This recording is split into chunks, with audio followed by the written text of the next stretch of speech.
Lieutenant Commander Sarah Mitchell stood at the edge of the naval base pier, watching the sun dip below the horizon as waves crashed against the concrete barriers. Her combat boots were planted firmly on the ground, but her mind was anywhere but steady. Tomorrow would mark 6 months since she'd taken command of SEAL Task Force Trident, and the weight of that responsibility still felt like carrying a mountain on her shoulders. The salty breeze whipped through her dark hair as she pulled her phone from her tactical vest. 3 missed calls from her mother, 2 text messages from her sister asking about Thanksgiving plans, and 1 voicemail from her ex-fiancé that she'd been avoiding for weeks. Sarah deleted the voicemail without listening and shoved the phone back into her pocket. "Ma'am, the team's ready for tomorrow's briefing," came a voice behind her. Sarah turned to see Petty Officer First Class Marcus Torres approaching, his expression serious but respectful. Marcus was her most reliable operator, a man who'd served 3 tours overseas and had earned his place on the team through pure determination and skill. He was also one of the few who didn't seem to question her authority, at least not openly. "Thank you, Torres. How's the morale?" Sarah asked, though she suspected she already knew the answer. Marcus hesitated for a moment, his dark eyes scanning the empty pier before meeting her gaze. "Honest answer, ma'am? Some of the guys are still adjusting. It's not personal, it's just that I'm a woman commanding a unit that's been male-dominated for decades," Sarah finished for him. "I know, Torres. I've heard the whispers." The truth was that Sarah had been hearing more than whispers. She'd overheard conversations that stopped abruptly when she entered a room, seen the eye rolls when she gave orders, and felt the subtle resistance to her leadership decisions. Some of it was typical military skepticism of any new commander, but she couldn't ignore the gender component that added an extra layer of complexity to her position. "Ma'am, if I may," Torres continued, his voice careful but earnest. "Those of us who've worked with you know what you're capable of. You've saved lives, made the tough calls, and proven yourself in combat. The others will come around." Sarah nodded, appreciating his honesty and support. Marcus Torres had been with her during the operation in Afghanistan that had earned her the Navy Cross. He'd seen her drag 2 wounded teammates to safety under heavy enemy fire while calling in air support. If anyone understood her capabilities, it was him. "I appreciate that, Torres. But I also know that respect has to be earned every single day in this job. Tomorrow's mission is going to test all of us." The mission briefing had come down from Naval Special Warfare Command just 3 hours earlier. A cargo ship carrying humanitarian aid had been hijacked by pirates off the coast of Somalia. The crew of 12 was being held hostage, and intelligence suggested the pirates were planning to sell the cargo on the black market and likely execute the hostages within 48 hours. Task Force Trident would be conducting a maritime boarding operation to retake the vessel and rescue the crew. It was exactly the kind of high-stakes mission that would either solidify Sarah's leadership or expose any weaknesses in her command. There was no margin for error. As they walked back toward the operations center, Sarah's mind raced through the tactical considerations. The cargo ship was a mid-sized vessel approximately 400 feet long, with multiple decks and compartments that could hide both pirates and hostages. Intelligence estimated 8 to 12 hostile forces armed with AK-47s and possibly rocket-propelled grenades. Her team consisted of 16 highly trained operators, each with specialized skills in close-quarters combat, demolitions, medical treatment, and communications. They would approach the target vessel at night using rigid inflatable boats, scale the side simultaneously from multiple points, and execute a coordinated assault designed to neutralize the threats while minimizing risk to the hostages. Sarah had run similar operations before, but never as the overall mission commander. The responsibility for every decision, every life, and every outcome rested entirely on her shoulders now. Inside the operations center, her team was already assembled. She recognized each face, knew their strengths and weaknesses, their families and their fears. Chief Petty Officer Jake Morrison sat in the front row, his massive frame barely fitting in the plastic chair. Morrison was a 15-year veteran who'd initially been the most vocal about having a female commander. He'd never said anything directly disrespectful, but his body language and subtle comments made his feelings clear. Behind Morrison sat the rest of her operators: Rodriguez, the team's medic whose steady hands had saved countless lives; Thompson, a former Army Ranger who'd cross-trained to naval special warfare; Williams, barely 25 but already proving himself as one of the best point men in the unit; and 12 others who represented the finest warriors the Navy had to offer. "Gentlemen," Sarah began, her voice cutting through the quiet conversations. The room fell silent immediately. "We have a mission." She clicked the remote control, and the large screen behind her displayed satellite images of the hijacked cargo vessel. The MV Atlantic Dawn sat dead in the water approximately 200 nautical miles off the Somali coast, its white hull stark against the deep blue ocean. At 0600 hours local time yesterday, the Atlantic Dawn was seized by pirates while en route to deliver medical supplies and food aid to refugee camps. 12 crew members are being held hostage. Intelligence suggests the pirates plan to offload the cargo tonight and eliminate the witnesses. Sarah moved to the next slide, showing deck plans of the vessel. "Our mission is to conduct a maritime boarding operation, neutralize the hostile forces, and secure the safe release of all hostages. We launch at 0200 hours and will approach the target under cover of darkness." She continued the briefing, outlining approach routes, assault positions, communication protocols, and contingency plans. Every detail had been carefully considered, every possible scenario planned for. As she spoke, Sarah watched her team's faces, looking for signs of doubt or resistance. Morrison raised his hand. "Ma'am, what's our rules of engagement?" "Weapons are authorized for use against any hostile force that poses an immediate threat to team members or hostages," Sarah replied. "Our primary objective is preservation of life, starting with our own people and the hostages."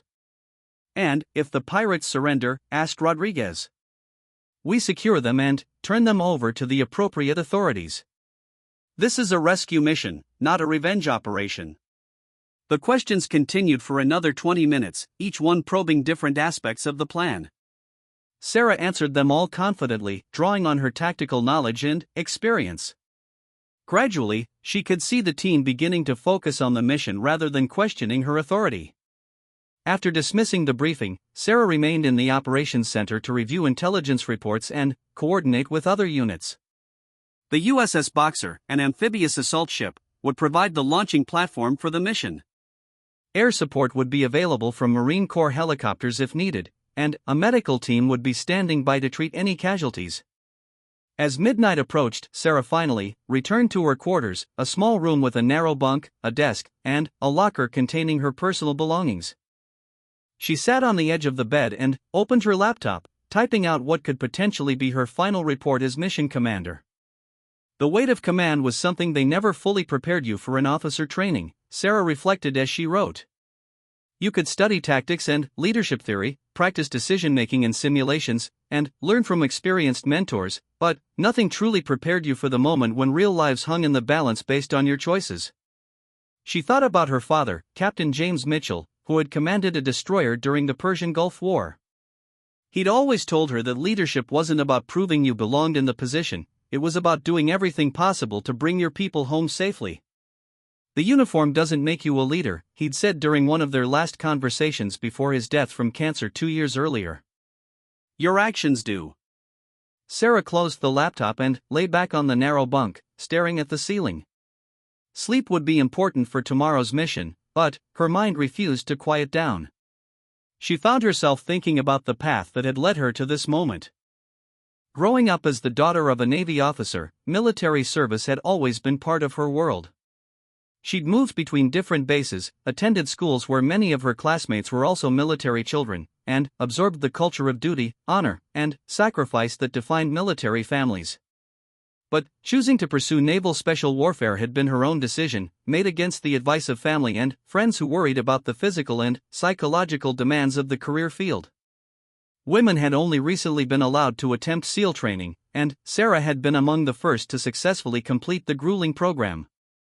The training had been the most difficult experience of her life. Months of physical conditioning, sleep deprivation, underwater demolitions, parachute operations, and combat simulations had pushed her to limits she didn't know existed. Of the 200 candidates who began training with her class, only 18 had graduated. Sarah had been the only woman. Even after graduation, the challenges hadn't ended. Deploying with SEAL teams meant proving herself repeatedly in high-stress combat situations. She'd served in Afghanistan, Iraq, Syria, and other locations that remained classified.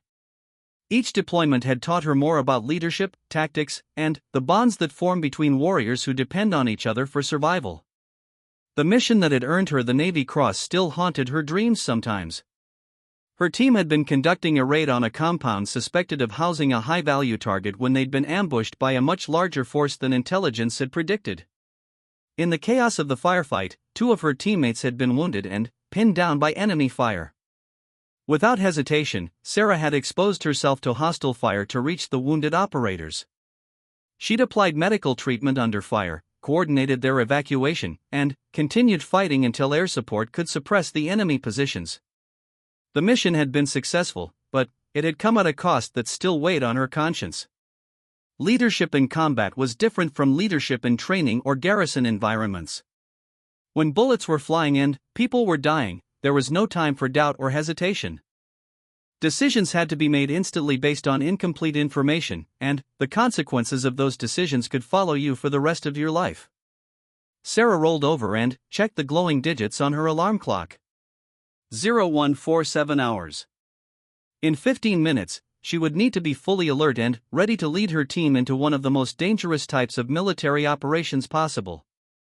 Maritime boarding operations combined all the complexities of close-quarters combat with the additional challenges of operating on a moving platform surrounded by water. She closed her eyes and ran through the mission plan one more time in her mind. The approach would be critical. 2 rigid inflatable boats would carry her team to within a half-mile of the target vessel, where they would transfer to smaller craft for the final approach.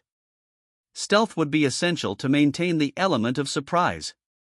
The boarding itself would happen simultaneously from 3 points: the bow, stern, and midships. Each boarding team would have specific objectives designed to secure different sections of the vessel while advancing toward the suspected location of the hostages.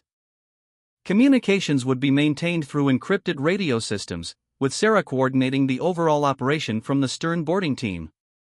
Her phone buzzed with an incoming message. All teams ready. Weather conditions optimal. Good hunting, ma'am. The message was from Torres, who was serving as her second-in-command for the operation. Sarah typed back quickly, "Roger. See you on deck in 10 minutes. She stood up, straightened her uniform, and gathered her equipment. Tonight, 12 innocent people were counting on her team to save their lives. Her operators were counting on her leadership to bring them home safely. There was no room for self-doubt or hesitation now. As she walked toward the door of her quarters, Sarah caught sight of herself in the small mirror mounted on the wall. The woman looking back at her wore the uniform of a naval special warfare officer, complete with the insignia that marked her as a mission commander. More importantly, she saw the determined expression of someone who had earned the right to wear that uniform through years of training, sacrifice, and proven performance under fire. The whispers and doubts of others would always exist, Sarah knew. There would always be people who questioned whether a woman belonged in this role. But tonight, 12 hostages needed rescue, and she was the best qualified person available to lead that mission. That was the only thing that mattered.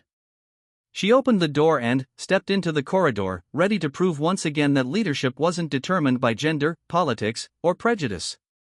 It was determined by competence, courage, and the willingness to sacrifice everything for the mission and the people under your command.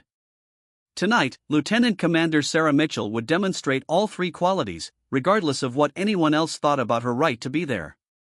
The deck of the USS Boxer was alive with controlled chaos as Sarah's team made final preparations for the mission.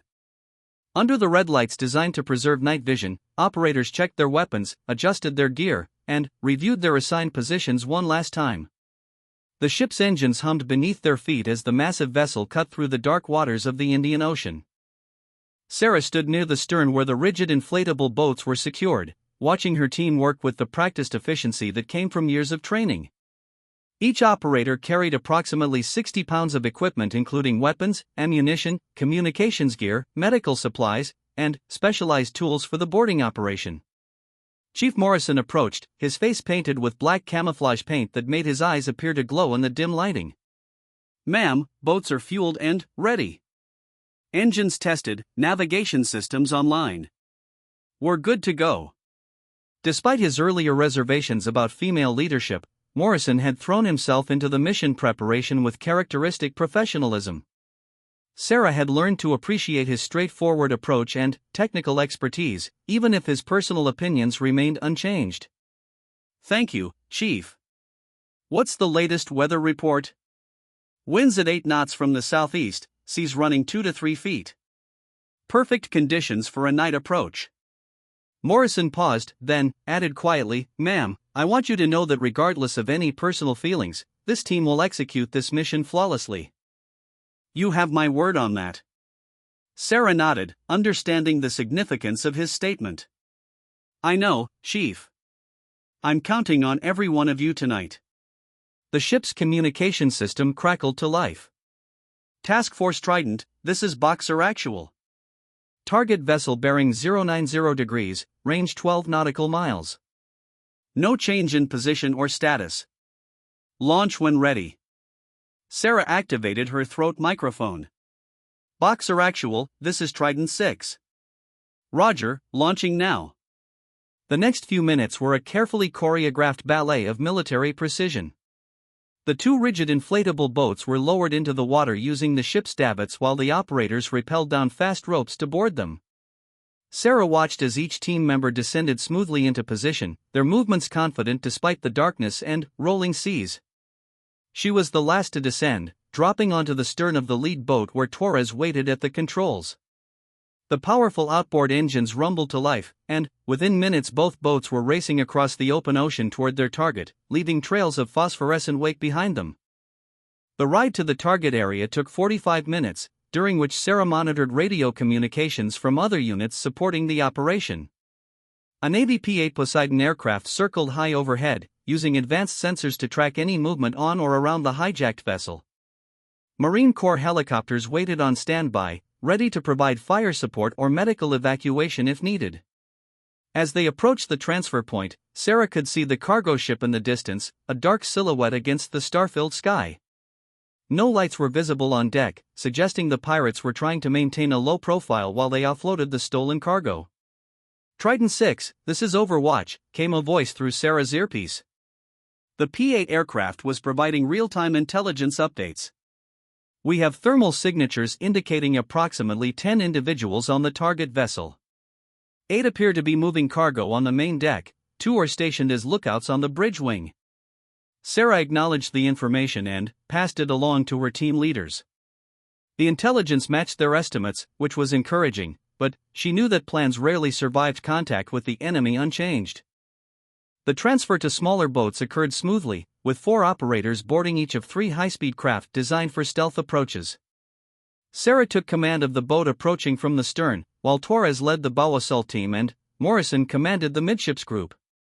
As they closed the final distance to the target, Sarah felt the familiar surge of adrenaline that preceded combat operations. Her senses seemed heightened, every sound and movement registering with crystal clarity. This was the moment when months of training and years of experience would be put to the ultimate test. "All teams, this is Trident 6. Final approach commencing. Maintain radio silence until we're aboard." The cargo ship loomed larger as they approached, its rusty hull towering above their small boats. Sarah could see the ropes and grappling hooks that would allow her team to scale the sides, reaching the deck level approximately 30 feet above the waterline. Intelligence had confirmed that the pirates had not posted guards at the expected boarding points, focusing instead on the cargo operations. Sarah's boat reached the stern first, coming alongside with barely a sound.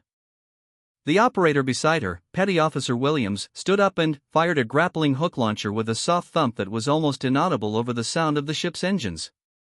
The hook caught on the deck railing above, and, within seconds Williams was climbing hand over hand up the rope. One by one, Sarah's foreman team scaled the hull and slipped over the railing onto the stern deck. The ship was larger than she'd expected, with multiple levels of superstructure that created numerous hiding places and potential ambush points. The deck beneath her feet vibrated with the rhythm of the ship's engines, making it difficult to hear approaching footsteps or voices. Through her night vision goggles, Sarah could see her team spreading out according to plan. Williams moved toward the port side to secure the stern section, while Rodriguez headed starboard. She and the fourth team member, Petty Officer Jackson, would advance toward the superstructure to begin the search for hostages. Her earpiece crackled with brief status updates from the other boarding teams. Bow team aboard, proceeding to assigned positions. Midships team in position, preparing to advance. The coordination was working perfectly so far, but Sarah knew that the real test would come when they encountered the pirates. Intelligence suggested the hostages were being held in the crew quarters, located in the forward section of the ship's superstructure. That meant her team would need to fight their way through several decks of potentially hostile territory.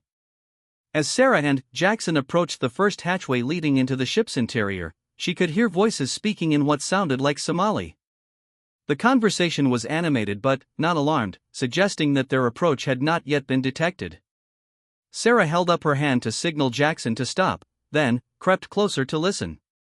The voices seemed to be coming from a compartment just inside the hatch.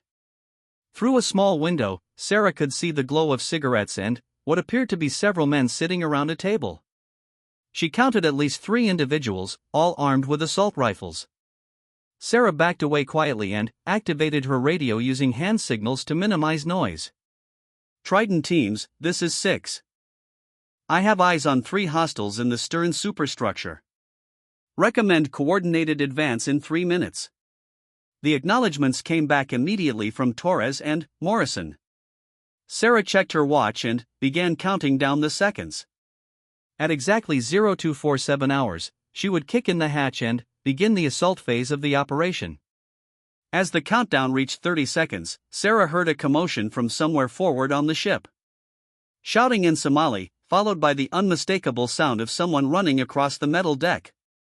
Her earpiece erupted with Morrison's voice, "Contact! Contact!" Midships team engaged. The element of surprise had been lost. Sarah made a split-second decision and signaled Jackson to breach the hatch immediately. They had practiced this exact scenario dozens of times in training, what to do when stealth was compromised and speed became the priority. Jackson kicked the hatch open with a tremendous crash, and Sarah followed him through with her rifle raised. The 3 pirates inside were already reaching for their weapons, but the SEAL training proved superior to their street experience. Sarah's first shot dropped the man closest to the door, while Jackson eliminated another with a controlled pair of rounds to the chest. The third pirate managed to grab his AK-47 and fire a burst in their direction, but his shots went wide in his panic. Sarah shifted her aim and put 2 rounds center mass, ending the threat within 5 seconds of breaching the compartment. Stern compartment secure, she reported over the radio while Jackson checked the bodies to ensure they were no longer a threat. The radio was now alive with communications from all 3 teams as the operation shifted from stealth to direct assault. Bow team advancing toward crew quarters. Taking fire from the bridge level, need support. Hostage secured, repeat, we have 1 hostage secured. Sarah and Jackson continued their advance through the ship's interior, clearing each compartment methodically while moving toward the area where intelligence suggested the remaining hostages were being held. The ship's layout was more complex than the floor plans had indicated, with additional passages and compartments that weren't shown on the original diagrams. As they reached a junction in the corridor, Sarah heard footsteps approaching from the starboard passage. She motioned for Jackson to take cover behind a bulkhead while she positioned herself to engage any threats coming around the corner. 2 pirates appeared, moving quickly but without tactical awareness.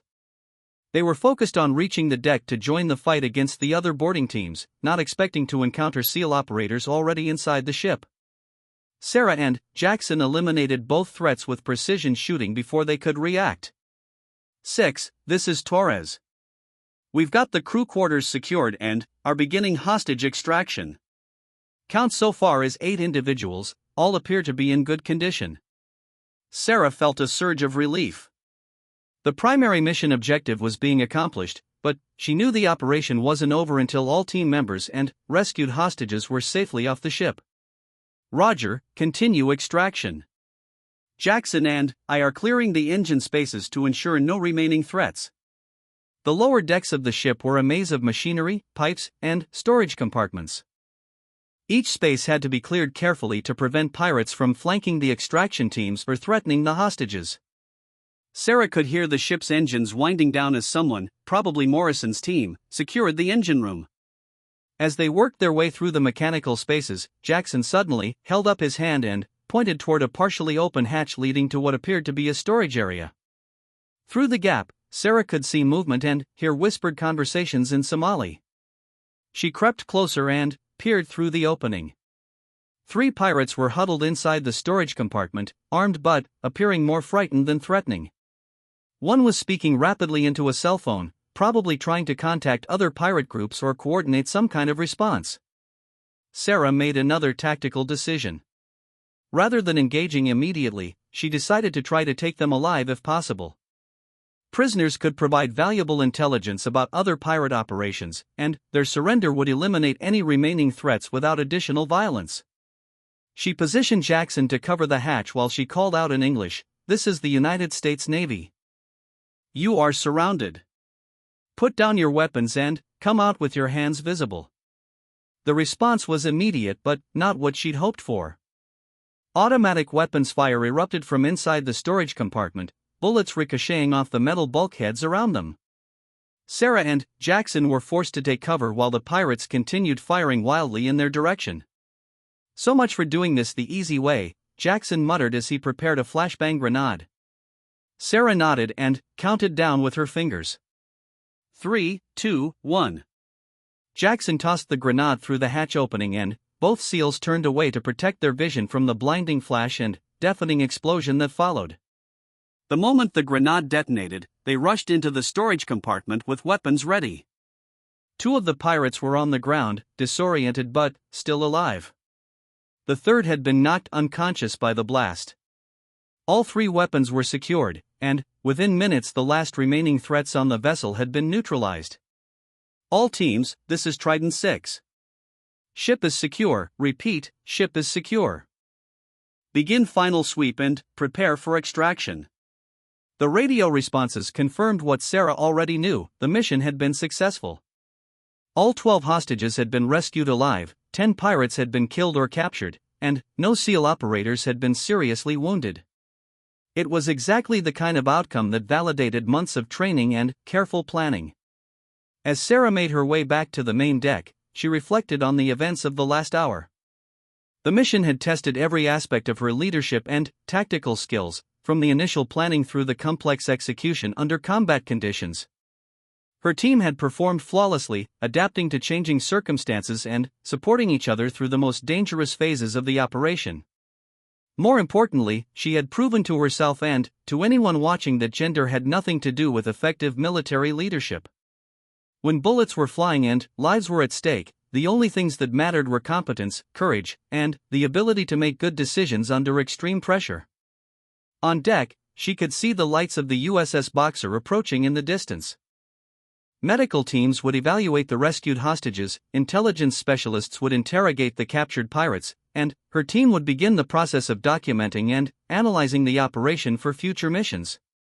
But, for now, Sarah allowed herself a moment of satisfaction as she watched her operators efficiently securing the vessel and preparing the hostages for transfer. Chief Morrison approached with a slight smile on his face. "Outstanding work tonight, ma'am. Textbook execution." Sarah nodded, appreciating the professional recognition from someone whose opinion she respected. "Thank you, Chief. The team performed exceptionally well." As she stood on the deck of the rescued cargo ship, Sarah realized that something fundamental had changed during the operation. The whispers and doubts that had followed her for months seemed less important now. What mattered was that when her country and her teammates needed her to perform, she had delivered exactly what was required of a SEAL mission commander. The real test of leadership wasn't proving yourself to critics or overcoming prejudice, Sarah understood now. It was about making the right decisions when everything was on the line, bringing your people home safely, and accomplishing the mission regardless of what obstacles stood in your way. Tonight, she had done all of those things, and that was more than enough. 3 weeks after the successful rescue of the Atlantic Dawn, Sarah found herself facing a different kind of challenge that would test her leadership in ways she hadn't expected. The mission had earned her team commendations from Naval Special Warfare Command, and the rescued hostages had been safely returned to their families. But success, she was learning, sometimes brought its own complications. She sat in the conference room at the Coronado Naval Base, listening to Admiral Patricia Hayes outline the details of their next assignment. Admiral Hayes was one of the highest-ranking women in the Navy, and her presence at this briefing indicated the importance and sensitivity of what they were about to undertake. The situation in Yemen has deteriorated rapidly over the past 72 hours, Admiral Hayes began, her voice carrying the weight of years of experience in naval operations. A group of American aid workers and journalists were captured during an attack on their convoy near the port city of Al-Hudaida. Initial intelligence suggests they're being held by an Iranian-backed militia group that has been operating in the region for several months. Sarah studied the satellite images displayed on the large screen behind the admiral. The terrain was harsh desert landscape punctuated by small villages and rocky outcroppings that would provide excellent defensive positions for any hostile forces. The compound where the hostages were believed to be held sat in an isolated valley approximately 15 miles inland from the coast. The political situation is extremely delicate, Admiral Hayes continued. The Yemeni government officially supports our efforts, but their control over this particular region is minimal. Iranian advisors are known to be operating with the militia, which means any rescue attempt could have significant diplomatic implications if we encounter foreign military personnel. Sarah raised her hand. Ma'am, what's the size of the force we're expected to face? Intelligence estimates suggest between 30 and 50 militia members are in the immediate area, with the possibility of reinforcements from other groups. They're armed with small arms, machine guns, and possibly some light anti-aircraft weapons. The compound itself appears to be a converted agricultural facility with multiple buildings and defensive positions. The complexity of the mission was immediately apparent to Sarah. Unlike the maritime boarding operation 3 weeks earlier, this would require a ground assault in hostile territory with limited support options. The nearest friendly forces were hundreds of miles away, and extraction would depend entirely on helicopter support flying through potentially contested airspace. The hostages are 5 American civilians, Admiral Hayes explained as photos appeared on the screen. 3 aid workers from the International Relief Coalition and 2 journalists from major news organizations. They've been missing for 60 hours, and intelligence suggests the captors are planning to move them to a different location within the next 24 hours. Sarah studied the faces of the hostages, committing their features to memory. Among them was Dr. Rebecca Chen, a physician who had spent the last 2 years providing medical care to Yemeni civilians caught in the conflict. Also captured was journalist Michael Rodriguez, whose reporting on the humanitarian crisis had earned him international recognition. These were people who had risked their lives to help others or tell important stories, and they deserved every effort to bring them home safely. Task Force Trident will be the primary assault element, Admiral Hayes announced. You'll be supported by Marine Corps helicopters for insertion and extraction, with fixed-wing aircraft providing close air support if needed. The mission window opens at 2100 hours tomorrow, taking advantage of new moon conditions for optimal stealth. After the briefing, Sarah gathered her team in their planning room to begin developing the tactical approach. The challenges were significant. They would be operating in unfamiliar terrain, facing a numerically superior enemy, with limited backup options if things went wrong. Success would depend on speed, precision, and the element of surprise. Chief Morrison spread detailed maps across the planning table while the rest of the team gathered around. The compound is situated in a valley with high ground on 3 sides, he explained, pointing to the topographical features. Single road access from the north, but there are several goat trails that could provide alternate approach routes. Torres studied the satellite imagery with a magnifying glass. I count at least 6 buildings within the compound perimeter, plus what looks like a vehicle maintenance area and some kind of communications antenna. If I were holding hostages, I'd use the central building. It's the most defensible position with good sightlines in all directions. Sarah nodded, appreciating the tactical analysis from her team. What about defensive positions for the militia? Rodriguez, the team medic, pointed to several locations on the images. These look like fighting positions around the perimeter. Probably machine gun nests with interlocking fields of fire.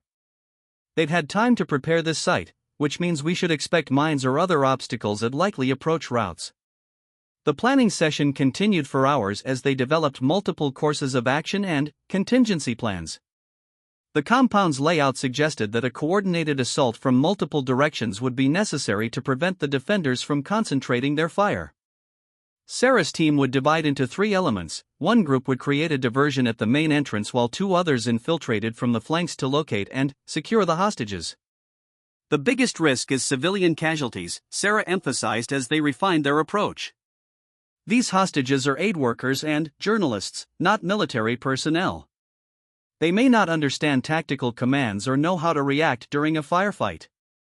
We need to be prepared to physically carry them out if necessary. Williams, the team's youngest member but one of their best marksmen, raised a concern that had been weighing on Sarah's mind as well. "Ma'am, what if the Iranians are actually present at the compound?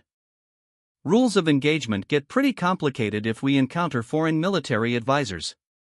It was a good question that highlighted the political complexities of modern military operations. Sarah had received specific guidance from Admiral Hayes about this possibility, but the instructions were necessarily vague given the sensitive nature of any potential confrontation with Iranian personnel. "Our primary mission remains hostage rescue," Sarah replied carefully.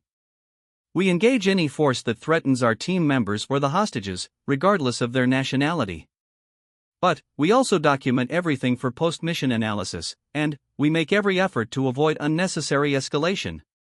The truth was that Sarah hoped they wouldn't encounter any Iranian advisors during the operation.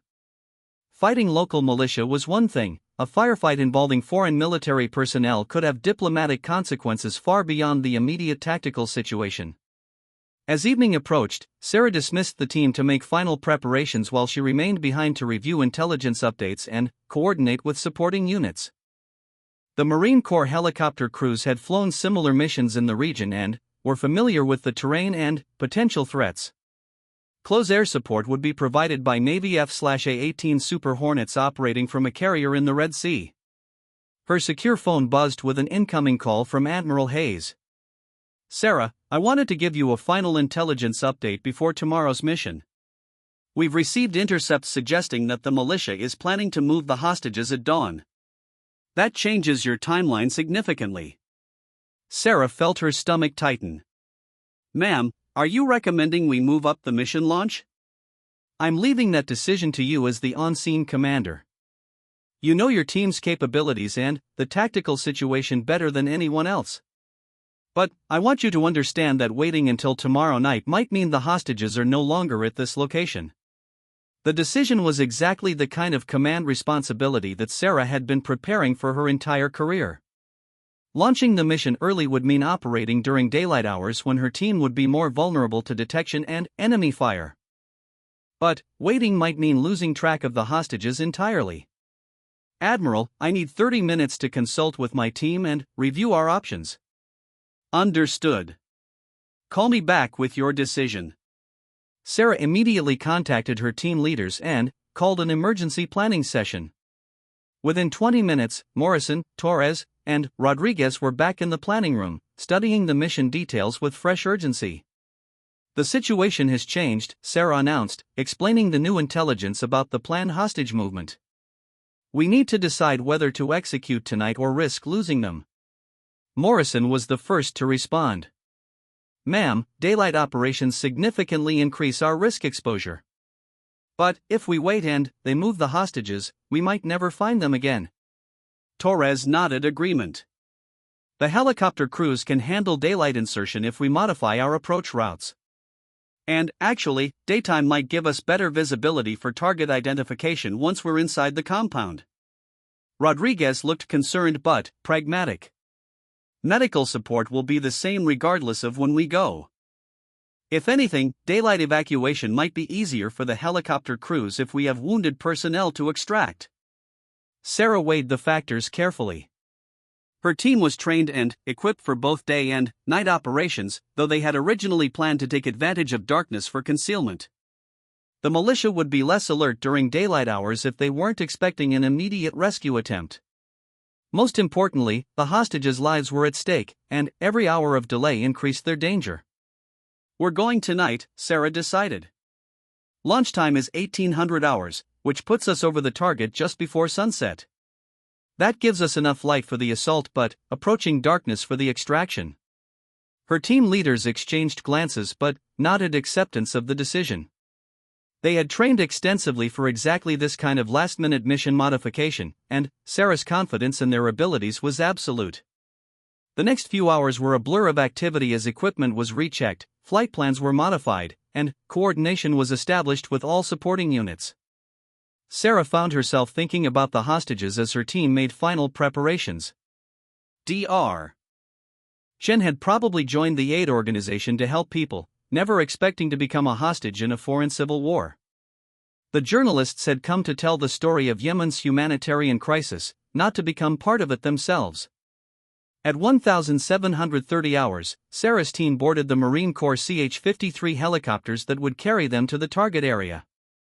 The heavy-lift aircraft were powerful enough to operate in the high temperature and altitude conditions they would encounter, and their crews had extensive experience in combat operations throughout the Middle East. As the helicopters lifted off from the flight deck of the USS Boxer and headed toward the Yemeni coast, Sarah reviewed the mission plan one final time. Her team knew their assignments, the supporting units were ready, and they had planned for every contingency they could imagine. But she also knew that no plan survived contact with the enemy unchanged, and her leadership would be tested when unexpected situations arose. Through the helicopter's window, she could see the rugged coastline of Yemen approaching in the distance. Somewhere beyond those mountains, 5 Americans were depending on her team to bring them home safely. The weight of that responsibility was immense, but Sarah had learned to channel that pressure into focused determination. 10 minutes to target, the helicopter crew chief announced over the intercom. Sarah activated her team radio net. "All Trident elements, this is 6. 10 minutes out. Remember, our primary objective is the safe recovery of all hostages. We go in fast, we locate the hostages, we get everyone out. Questions?" The radio remained silent, which meant her team was ready. As the helicopter began its approach to the landing zone, Sarah could see the compound in the distance, looking exactly as it had in the satellite images but somehow more threatening in reality. The next hour would determine whether her second major operation as mission commander would be as successful as the first, or whether she would face the commander's worst nightmare, losing people under her command. But doubt was a luxury she couldn't afford now. Her team was counting on her leadership, 5 American civilians were counting on her tactical skills, and her country was counting on her to accomplish the mission regardless of the obstacles they would face. Sarah checked her weapon one final time and prepared to lead her team into combat once again, knowing that the decision she made in the next few hours could affect the rest of her career and, more importantly, determine whether 5 innocent people would see their families again. The CH-53 helicopter touched down in a cloud of dust and sand 3 kilometers from the target compound, its rotor wash creating a temporary sandstorm that provided concealment for Sarah's team as they quickly exited the aircraft. Within 30 seconds, all 16 operators were on the ground and the helicopter was climbing away, leaving them alone in the harsh Yemeni landscape. Sarah immediately established a perimeter while checking her GPS coordinates against the planned insertion point. The terrain was exactly as the satellite imagery had indicated, rocky desert punctuated by low scrub vegetation, with the target compound visible in the distance as a cluster of buildings surrounded by a concrete wall. "All teams check in," Sarah whispered into her radio microphone. "Alpha team ready," came Torres's voice from her left flank. "Bravo team in position," Morrison reported from the right. Sarah's element, designated Charlie team, would approach the compound from the south while Alpha and Bravo maneuvered to their assigned positions.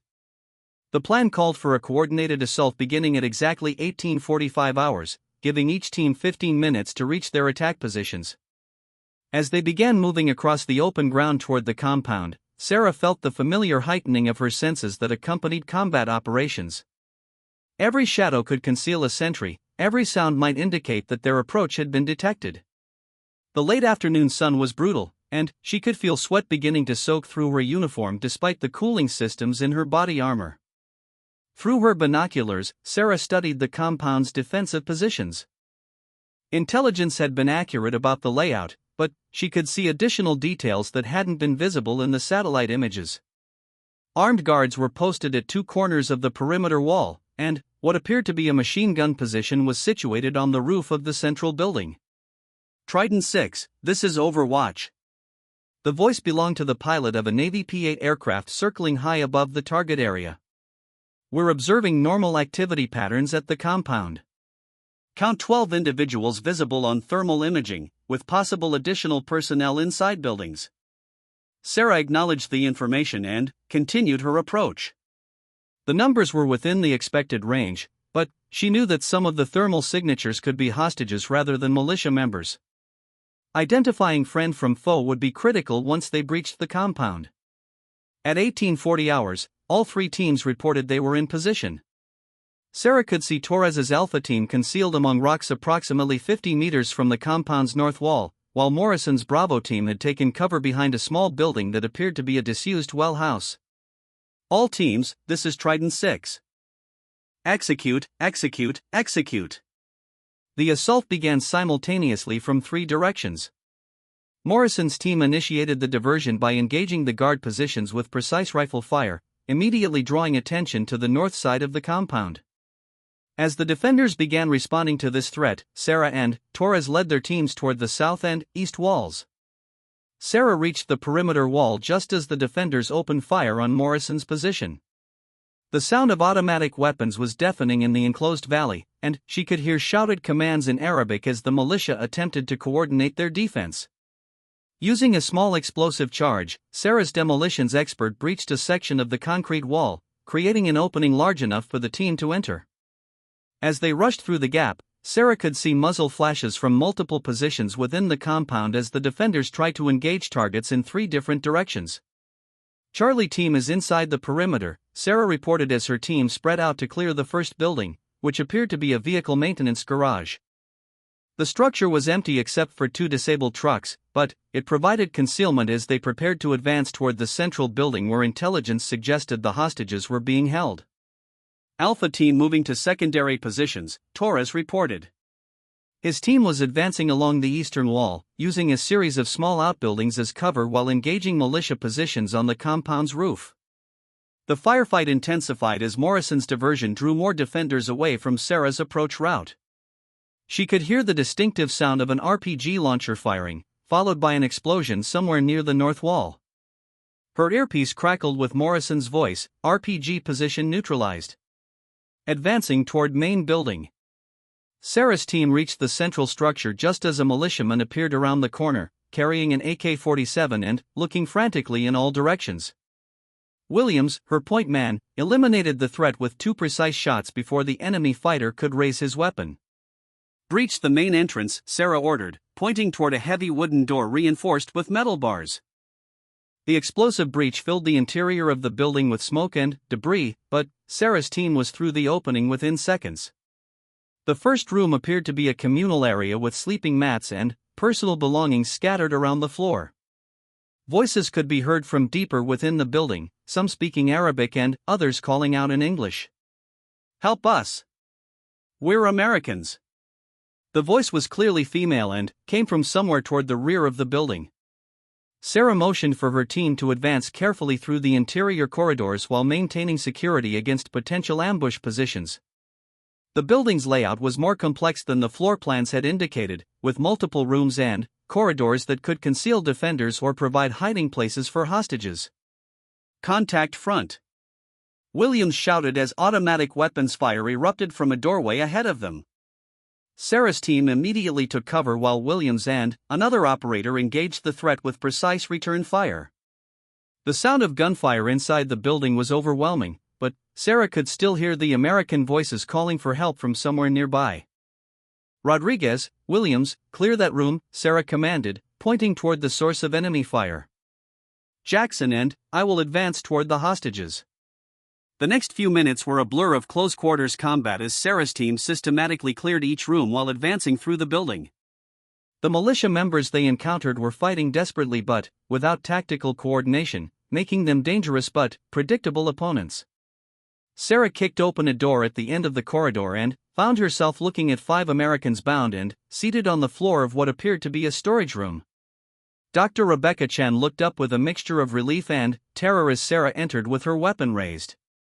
U.S. Navy, you're safe now, Sarah announced as she began cutting the ropes binding the hostages. Stay low and follow my instructions exactly. The hostages were in better condition than she had expected, though clearly frightened and exhausted from their ordeal. All 5 were conscious and able to walk, which would make the extraction significantly easier than carrying wounded personnel. Are there any other Americans here? Sarah asked Dr. Chen as she helped her to her feet. No, just the 5 of us. But there are 2 guards who ran out when the shooting started. Sarah activated her radio. All teams, this is 6. Hostages secured, beginning extraction procedures. Roger, 6. Alpha team has the north exit secured, Torres responded. Bravo team controlling the main entrance, Morrison added. Multiple enemy Kia remainder appear to be withdrawing toward the hills. As Sarah began moving the hostages toward the exit, her earpiece crackled with an unexpected transmission from the P-8 aircraft overhead. Trident 6, this is Overwatch. Be advised, we have vehicles approaching your position from the east. Count 4 trucks with armed personnel, approximately 2 minutes out.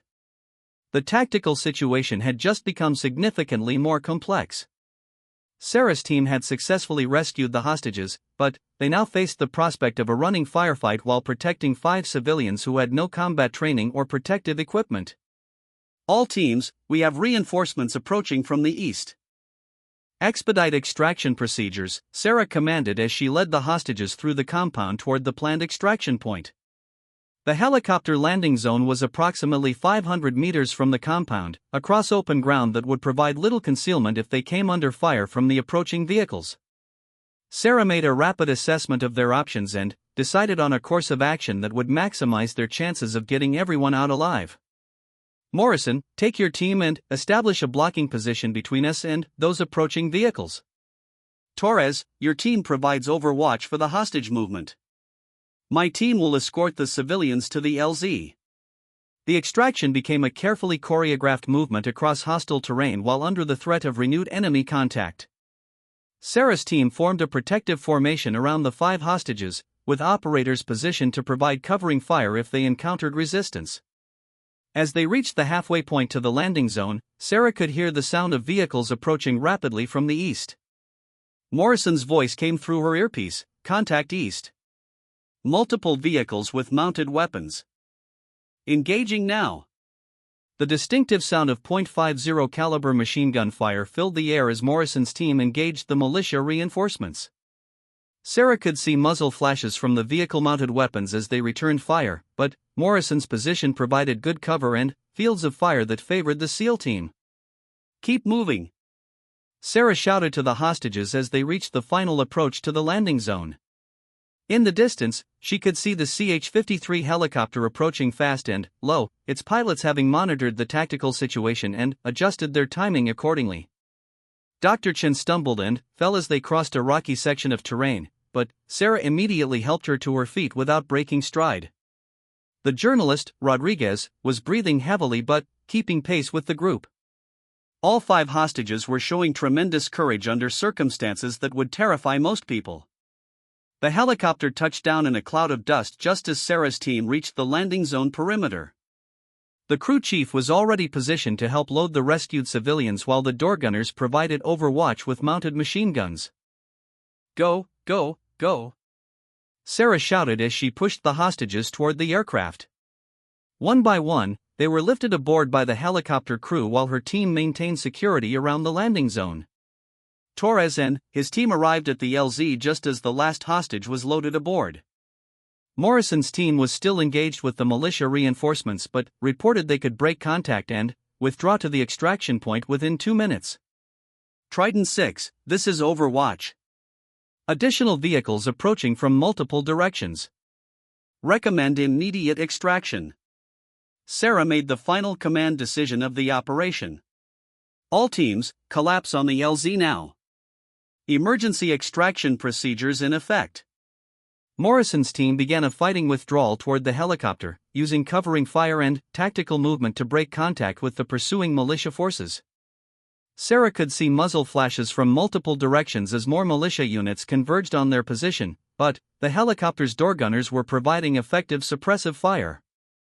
Within 90 seconds, all 16 members of Task Force Trident were aboard the aircraft along with the 5 rescued hostages. The helicopter lifted off immediately, climbing rapidly while the crew chief checked each team member for casualties. All teams report status, Sarah commanded over the aircraft intercom system. Alpha team, all present and accounted for, no casualties, Torres reported. Bravo team complete, 2 minor shrapnel wounds but nothing serious, Morrison added. Sarah looked around the helicopter cabin at her team and the rescued hostages. Everyone was alive, the mission had been successful, and they were heading back to the safety of the USS Boxer. Dr. Chen caught her eye and mouth thank you over the noise of the aircraft engines. As the helicopter flew toward the coast, Sarah reflected on the events of the past few hours. Her team had executed a complex ground assault operation in hostile territory, adapted to changing circumstances, and successfully rescued 5 American civilians without losing a single team member. It was exactly the kind of mission outcome that validated years of training and preparation. But, more than that, Sarah realized that something fundamental had changed in her relationship with her team during the 2 operations. The whispers and doubts that had followed her appointment as mission commander had been replaced by professional respect earned through proven performance under fire. Chief Morrison moved across the helicopter cabin and sat down beside her. Outstanding leadership today, ma'am. The team performed flawlessly because they trusted your tactical decisions completely. Sarah nodded, understanding the significance of his words. Trust was the foundation of effective military leadership, and it could only be earned through demonstrated competence when everything was on the line. Over the course of 2 successful missions, she had proven that her gender was irrelevant to her ability to lead elite warriors in combat. Thank you, Chief. But today's success belongs to the entire team. Every operator performed above and beyond expectations. As the USS Boxer came into view on the horizon, Sarah thought about the phone calls that would soon be made to the families of the rescued hostages. Dr. Chen would be reunited with her children, Rodriguez would be able to continue his important journalism, and, for other families, would be celebrating the safe return of their loved ones. That was the real measure of success in military operations, not the tactical perfection of the execution, but the lives saved and the families reunited. Sarah had learned that leadership wasn't about proving herself to skeptics or overcoming prejudice, though she had certainly done both. Leadership was about making the right decisions when people's lives depended on those choices, and bringing everyone home safely regardless of the obstacles. 6 months ago, she had taken command of Task Force Trident with uncertainty about whether she would be accepted by her team and whether she could live up to the responsibilities of the position. Now, as they approached the ship after their second successful mission, Sarah knew that she had not only met those expectations but exceeded them. The story of Lieutenant Commander Sarah Mitchell wasn't about a woman proving she belonged in a male-dominated field, though she had certainly done that. It was about a leader who had earned the trust and respect of elite warriors through competence, courage, and unwavering commitment to mission accomplishment and team welfare. As the helicopter prepared to land on the ship's flight deck, Sarah looked around at her team one more time. These were some of the finest warriors in the world, and they had followed her into danger twice now without hesitation. That trust was more valuable than any commendation or recognition she might receive. Outstanding work, everyone, Sarah announced over the intercom. Let's get these folks home to their families. The helicopter touched down on the USS Boxer's flight deck as the sun set over the Red Sea, marking the end of another successful mission for Task Force Trident and the continuing evolution of Lieutenant Commander Sarah Mitchell from uncertain newcomer to proven combat leader. Her journey was far from over, but she now knew without doubt that she belonged exactly where she was, leading elite warriors in the defense of freedom and the protection of innocent lives around the world.